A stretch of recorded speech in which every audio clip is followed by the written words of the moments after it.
What's going on, sports fans? This is Jake Waxman. And Tyler Lavalette. Welcoming you to WTV 10 here in Waterford with another Friday Roundtable. And we're going to start off with some baseball talk because, well, we got the World Baseball Classic going on and lots to discuss here.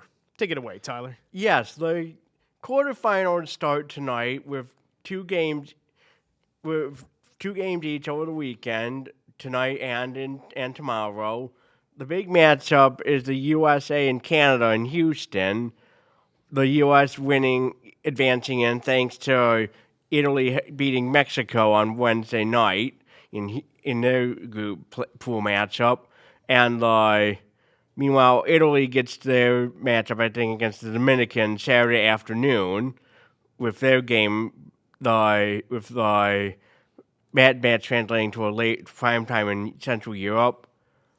The crazy thing is the Italian team is comprised mainly of Italian-Americans, baseball players, like especially Vinny Pasquantino with the Royals. And so far not many, like 3 players I think are Italian from Italy, though that could definitely change if more people start liking baseball there.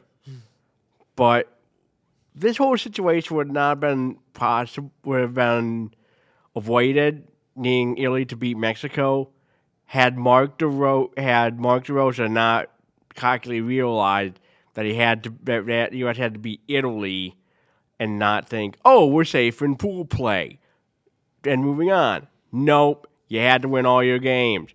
You beat Mexico, you beat the Brazilians, you beat Mexico, you beat Great Britain, but you didn't beat Italy. And as a result, his interview on Hot Stove briefly got scrubbed for a bit. Yeah, I won't say I've watched all the games or I've kept up with this tournament, but I'm not gonna sugarcoat it. I lost my mind a little bit when I heard the U.S. lost to Italy, and then when I heard great, our postseason fate, or at least our World Baseball Classic fate, comes down to the outcome of Italy versus Mexico. I was like, are you kidding me? Really? Okay, while I'm not the biggest baseball fan in the world, I know the game was kind of created in the US of A. I know Team USA is a much better baseball team than what they've shown. Clearly, coaching is to blame to a degree. You got, like Tyler said, you got to take all your opponents seriously. The U.S. barely got by Mexico. That was a close one. Then of course there was Italy, and hadn't Italy not had our backs and beaten Mexico, we would be talking about a pretty big embarrassment on the world stage. The U.S. missing pretty much playoffs in the World Baseball Club. Look, this is Team USA. Baseball was created, okay? Say what you will, but call me stubborn, but baseball was created in the United States. We expect to do better than what Team USA has shown. But the good news is, not the end of the world for U.S. baseball, but they got their work cut out for them. Yeah, now they're going up against Canada. Another U.S.-Canada rivalry opportunity tonight, no less. After that team took care of Cuba in pool play in Puerto Rico, and of course you also got Japan and South Korea. They're playing, but they're not facing each other in Miami.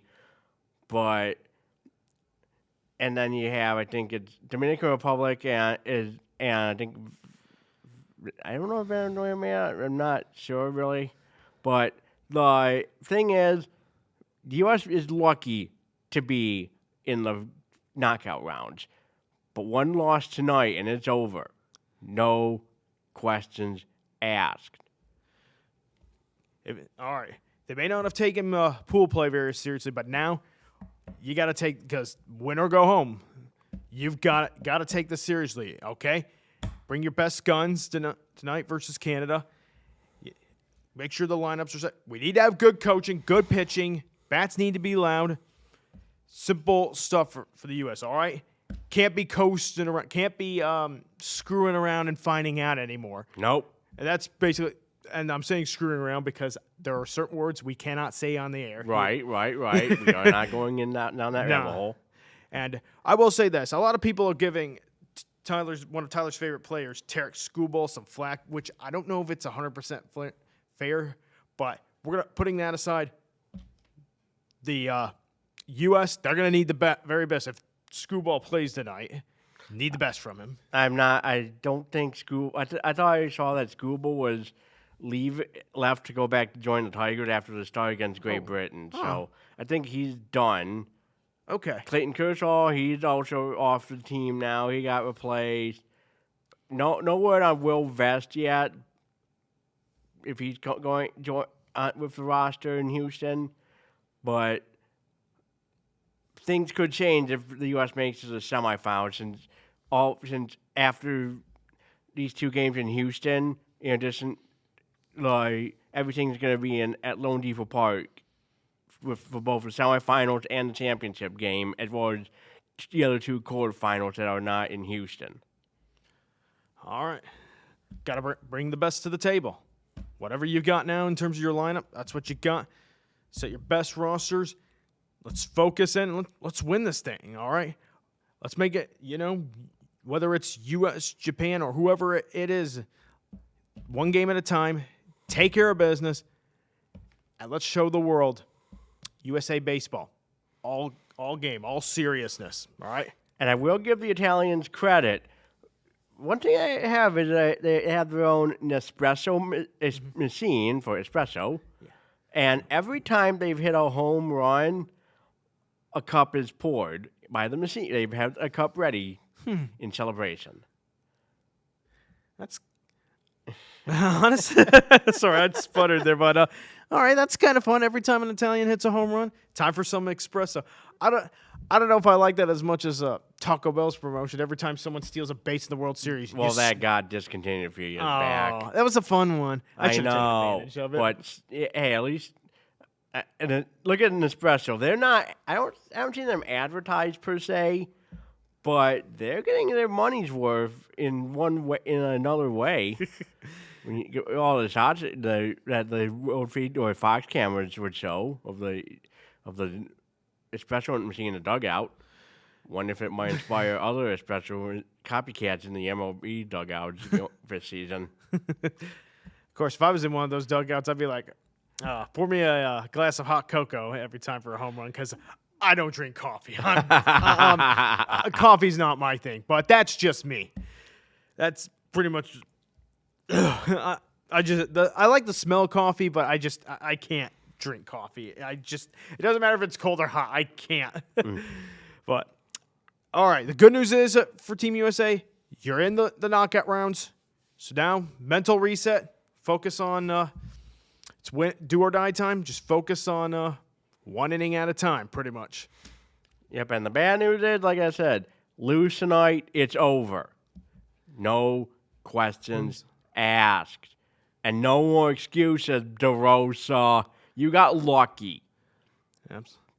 Yeah, DeRosa, if Team USA loses tonight, that seat is going to be mighty, mighty warm.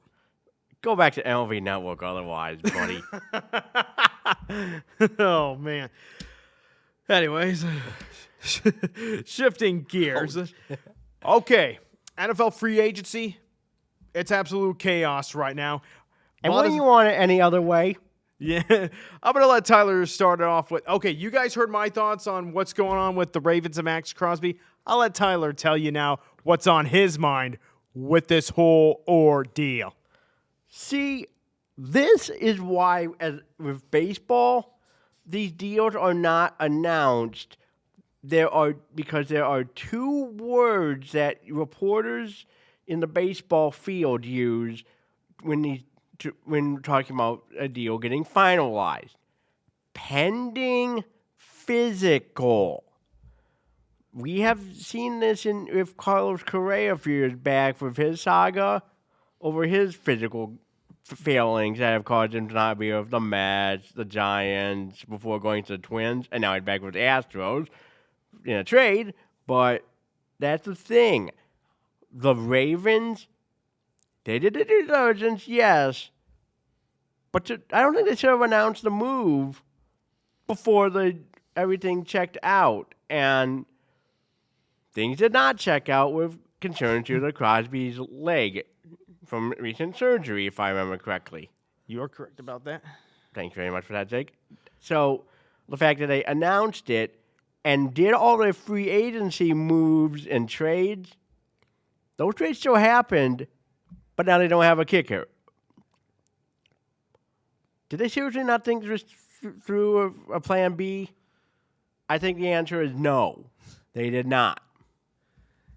I mean, 2 days after I talked about this on Wax on Wednesday, I still don't know how to explain it. I've explained this. I've never seen anything like this where we get a trade for a star player, 2 first-round picks for a guy of Max Crosby's caliber, and then just like hours later, like 48 hours later, Baltimore has backed out of the trade because Crosby failed a physical. Like Tyler said, I think I'm with Tyler on this. We kind of need to have a better way of, announcing trades after, like Tyler said, pending physical. I think Baltimore. Yeah, Baltimore. They seriously needed to think this through. Okay, maybe they got cold feet before the trade, or maybe they got buyer's remorse immediately afterward. I don't know. Or maybe it could also be. Here's the thing. We all know that Max Crosby, he had his surgery just before the Super Bowl. And the thing is, teams that have been looking to trade for him, they were doing all their research and that stuff. I think Baltimore really, you know what? For lack of better words, Baltimore jumped the shark on this one. I'm just gonna say it like that. They jumped the shark. They wanted that star power that Max Crosby had, but it's like you don't think things through. And Baltimore, I'm not sure I can feel sorry for Baltimore in this case. I feel more sorry for Max Crosby and the Raiders in this case. Granted, because that's 2 first-round picks they just lost. And then, of course, now Max Crosby's back in Las Vegas. And he went out on pretty much a pointless 2-day trip in Baltimore trying to get used to the area. Oh, man. What a shame for him. And now what do you do? What does the Raiders do with him? He's injured. He's going to be, and has that leg concerns. So other teams are going to be spooked now because of what happened with the failed physical, like we talked about.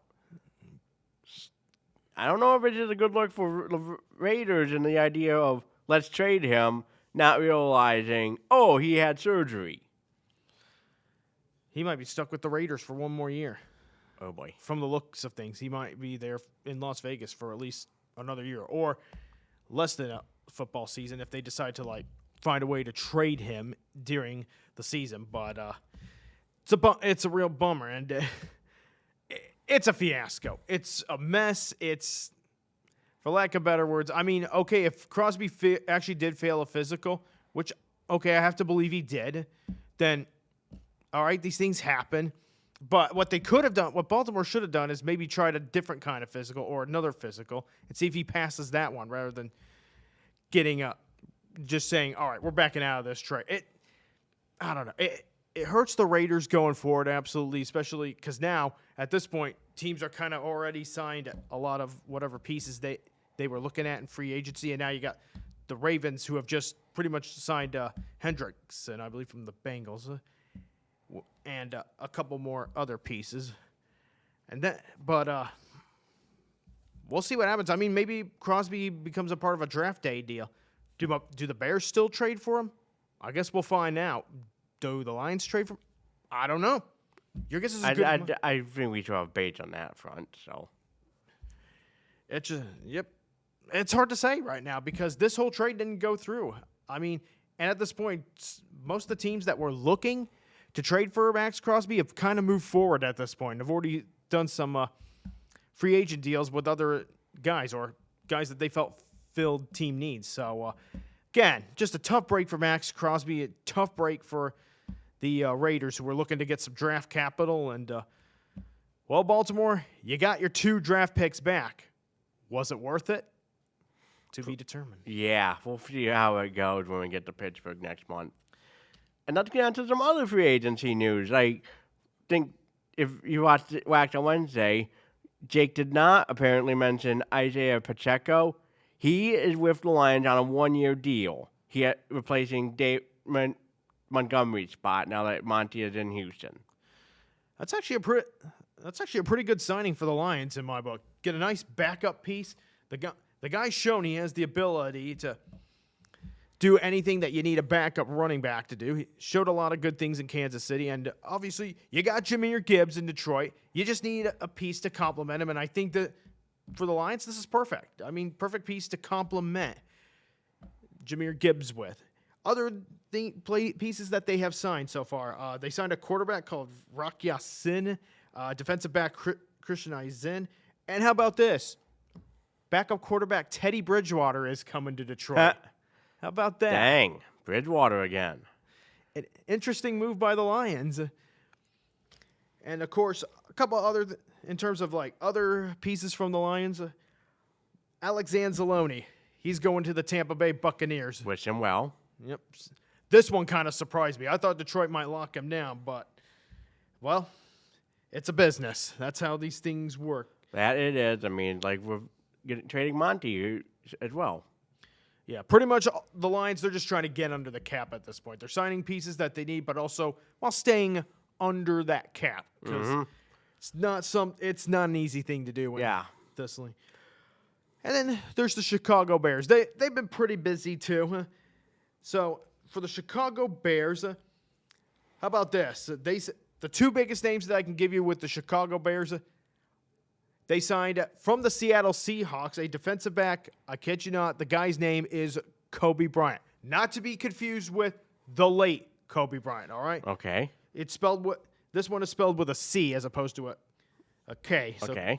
And former Detroit wide receiver Khalif Raymond is coming to the Chicago Bears. He will join Ben Johnson in the Windy City. Not bad, not bad. So, and he probably might be the piece. So he doesn't quite replace DJ Moore, but it kind of adds a little bit more to the wide receiver room for the Bears. I could see the Bears using Raymond as kind of more of like a slot receiver, if that makes any sense. But here's the big thing for the Bears. Their whole secondary is going to look so much different this upcoming season. They've lost feels like almost their entire freaking secondary. Jaquan Brisker, Kevin Byard II, and C.J. Gardner-Johnson, they've all signed with new teams. As far Jaquan Brisker, I believe, is going to Pittsburgh, if I'm correct, and I think Byard is going to the New York Jets. I don't remember where Gardner-Johnson's going, but the Bears secondary is going to look so much more different. Also been a lot of talk in terms of whether or not the Bears will trade backup quarterback Tyson Bagent. To be seen. Right. We'll just have to see how that one goes. Absolutely. A couple other names I want to mention in terms of the free agent market. The MVP of the Super Bowl, of this year's Super Bowl, Kenneth Walker, he is leaving Seattle and heading to the Kansas City to join Patrick Mahomes and the Chiefs. The Colts have had kind of a busy free agency. They've actually re-signed both Alec Pierce and Daniel Jones. So both guys, there was a contract disputes going on there, but both of those two guys, if you're a Colts fan, you're really happy because both of those two guys have been re-signed. Nice. How about this? Mike Evans, one of the best wide receivers in the game. He is leaving the Tampa Bay Buccaneers to join the San Francisco 49ers. One more weapon for Brock Purdy out in the Bay Area. Holy cow. Another big name to keep an eye on is Kyler Murray. He's no longer with the Arizona Cardinals. He is going to be joining the Minnesota Vikings, at least as a backup to the guy we call 9, or C.J. McCarthy. We'll see what happens, or J.J. McCarthy. Yeah, J.J. Wrong letter. I had an oopsie there. So J.J. I'm sure the Vikings are still wanting to go with J.J. McCarthy to start at quarterback, but bringing in some competition hopefully will help this young quarterback gain some confidence, because if not, then we're going to see Mr. Kyler Murray get some action in Minnesota. One other guy I want to mention, quarterback rise, is Malik Willis. He was with the Green Bay Packers. He's now going to the Miami Dolphins and very likely to replace Tua Tagovailoa. Yeah, now he's going to the Falcons. I was about to ask where he was going. I knew Miami wasn't going to re-sign him, and again, hopefully Tua can find confidence out in Atlanta, and maybe Kyler Murray can find something different with Minnesota. And the Malik Willis, very interesting prospect. He thrived in the system in Green Bay, so it'll be interesting to see how he does in a different system out in Miami Beach. And hey, Mike White going to San Francisco. That's going to be fun if the team doesn't get so many injuries. Oh, gosh, another injury bowl for the 49ers. I feel like the Niners are always the champions of the injury bowl, according to you, Tree. They'll never put pennants up for that one. Yeah. So, been a very busy free agency. Very busy. But those are the biggest names so far. What will become of Max Crosby? Time will tell. We'll see. That we will. All right, we're going to shift gears now. Well, it's March, and it's madness. And, oh boy, things have gone really, really mad. Here's the big kicker. The Miami Redhawks, they lost to UMass in the MAC tournament. And because they lost, yeah, it's okay. Here's the thing. I think Miami will still be in the tournament, but you lost to UMass. You got a quad 4 loss. You lost to a team that's just barely over 500 and probably not going to make the tournament unless they become the bid theft of the MAC. And now the Miami Redhawks are at the mercy of the selection committee come Selection Sunday. Well, that is just not good. All that talk and that undefeated run, poof. It is gone. It is not coming back. You are done in the MAC tournament in Cleveland. Good luck on Sunday.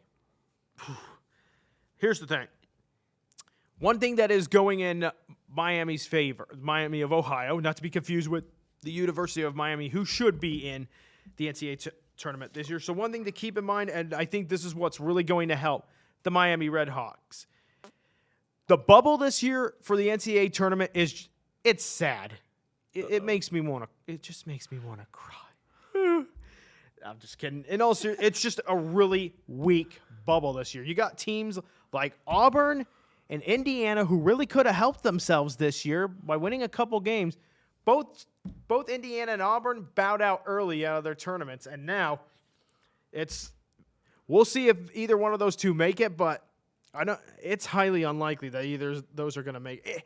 The selection committee is not going to have an easy Sunday. Here's the thing, and the thing the selection committee is going to have the most difficulty with is the first 4 in Dayton. Who do you put out in Dayton? Here's the thing. I think Miami is still going to make the NCAA tournament. I think the fact that they won their conference tournament and not their conference tournament, but their regular season championship, the fact and went undefeated throughout the regular season, I think that's going to be just enough to get them in the tournament. But they're going to probably end up being out in Dayton because they lost at the worst possible time. I mean, it's not bad far of a drive from them. I mean, they're both in Ohio, so. Yep. When you think about it, I mean, not that I'm aware of distance between Miami and Ohio and Dayton, but still. Yeah, I think you're actually right about that, Ty. It's really not that far, and I think they're both cities are on kind of the same side of the state. I think in the western part of it, and it opens the door. So with Miami losing in the MAC tournament, that opens the door for a team like Akron, who's also looked pretty good, and it opens the door for a 2-bid Mid-American Conference, and the Mid-American Conference hasn't had 2 teams in the NCAA tournament since 1999. The door is wide open for that to happen as things stand, all because of this so sorry bubble we are looking at right now. There's so many teams out there that are on the bubble, and who do you put in at this point? Who? I don't know. Yeah, that is a rough situation for the selection committee to be in right now. That's for sure. Goodness. Well, here's the good news. Okay, so we may have controversy in the rest of the NCAA trying to figure out how to fill the 68 tournament field. The good news is there's not much controversy going on in the Big Ten, and there's going to be no bid thief because the top 8 seeds all made it to Friday. It helps when you have a couple on double buys. Yeah. And so here's what we know. So as I mentioned, there's probably not going to be a bid thief in the Big Ten, and I'm going to start things off. Michigan, they got themselves in a dogfight with Ohio State. Ohio State, they were hungry. That was a good game. Yeah, that was close. Michigan, yep. Michigan found a way to win that game. So Michigan, they're going on to the semifinals. Yep, tomorrow.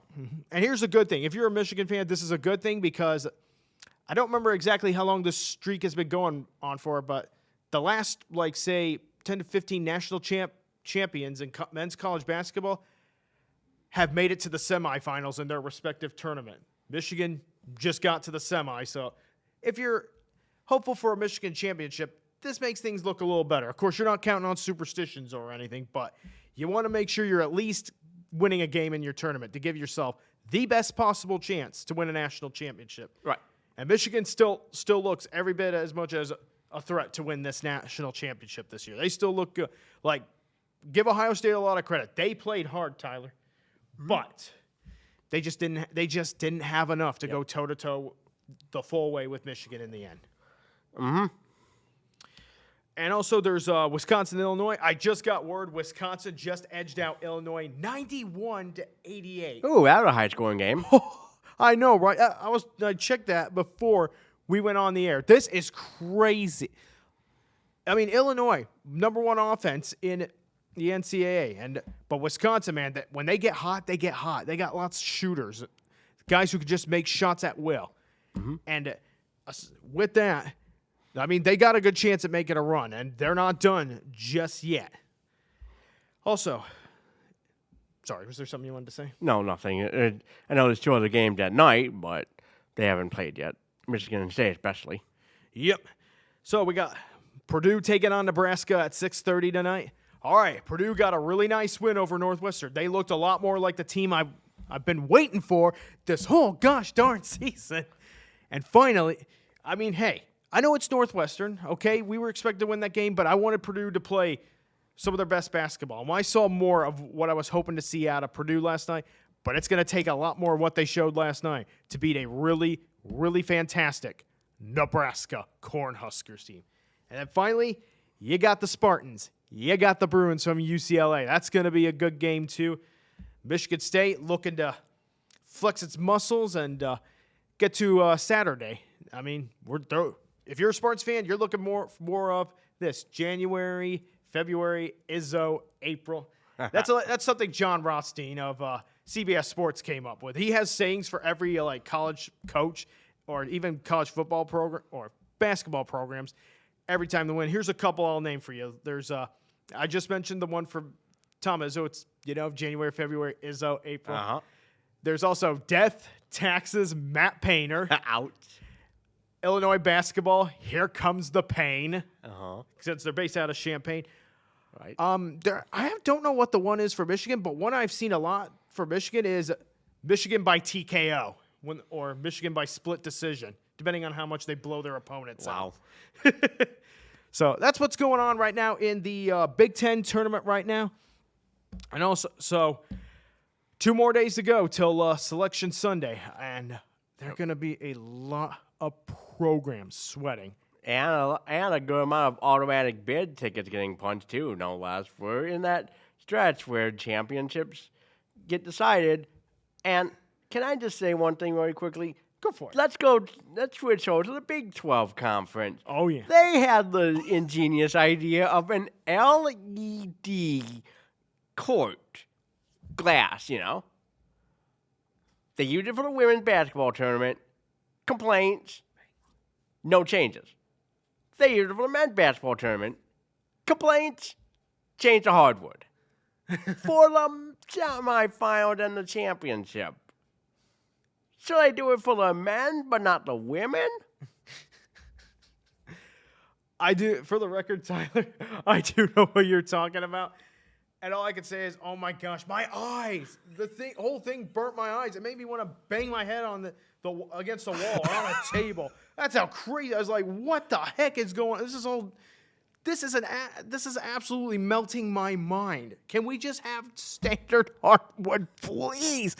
That's my thoughts on that court. That was, And I've seen Baylor wear very ugly yellow jerseys in the past.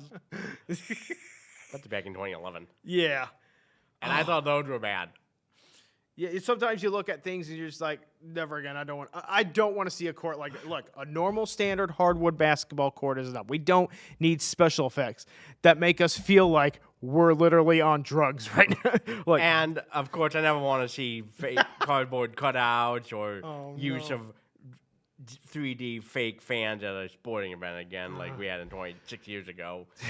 Please put that behind us, guys. Yeah, let's never again with that. Okay.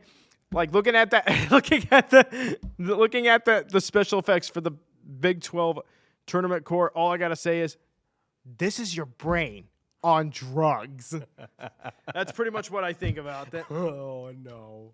So pretty much, probably the most interesting thing though that's happened outside of some of the action in March Madness, and of course the big headline, as me and Tyler mentioned, Miami Redhawks. They're now at the mercy of the selection committee.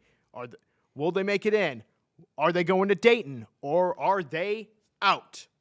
There's only one way to find out. Yep. Well, and by the time we get to next Friday's episode, we will definitely be in the thick of the first round. Absolutely. And we await to see what happens in Selection Sunday. Sunday. Sunday. That's right. This Sunday. Woo! All right. Shifting gears to this week's golden moment in sports. Okay. This might be one of the most impressive things in the world. What I found this week is a clip of a swimmer. He had no legs at all. Lost him in a lawnmower accident. High school swimming championships. This young man wins 4 gold medals. Let's see the clip of this guy. And check this out, an Illinois teenager won 4 gold medals in the state swimming finals last weekend. So what's so special about it? Jude Hill has no feet. The freshman from Peoria, Richwood High School in Peoria, lost his feet in a lawnmower accident when he was just 3. Dang. But he's overcome and won 4 athletes with disabilities gold medals, all in the swimming events. Wow. And check this out, an Illinois teenager won. Mentioned in this guy, this is Jude Hill, who's been swimming with no legs for some time, but he's never let that stop him in his entire life. Nice.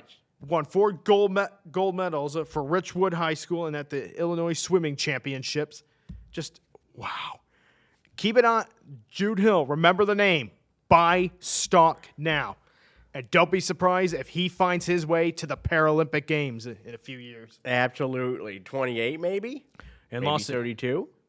I mean, he's probably right at that age at this point. As far as I know, I think he's only a freshman in high school. Okay, so maybe LA or maybe Brisbane at that. So we'll see. Yep, absolutely. But don't be surprised if he makes it to the Paralympics. And Jude Hill, good job, man. Great job. Kudos and congrats on your incredible feat. And keep up the good work, man. Wow. That's incredible. All right, sports fans, that's all we got for this week's. Before we go, it appears that if you're a fan of Formula One, after the races in China and Japan, it appears that the Grand Prix in Bahrain and Saudi Arabia are going to be canceled and will not be replaced, meaning there will be a month-long gap between Japan and Miami. No races in April due to the ongoing conflicts in the Middle East. It is expected to be announced at some point this weekend in China. Dang. Just dang. This is, well, folks, all I can say is that's the dark side of war. When nations are at war like this, everyone suffers, even the sports fans. Mm-hmm. All right. With that being said, I think now that's everything we got for this week's Friday Roundtable. Special thanks to Tyler Lavalette, the man, the legend, for all his hard work. And special thanks to Josh and Whitney and Denise and everybody here, and Jim, of course, everybody here at the studio at WTV10. Could not do it without you guys. Absolutely. Don't forget to follow us on Two Guys Talk Sports and other things for more videos like these, and same for Two Guys Talk Sports on Facebook. And with that being said, we'll say goodbye for now. This is Jake Waxman. And Tyler Lavalette. Wishing you all a good weekend, everybody. Enjoy the basketball.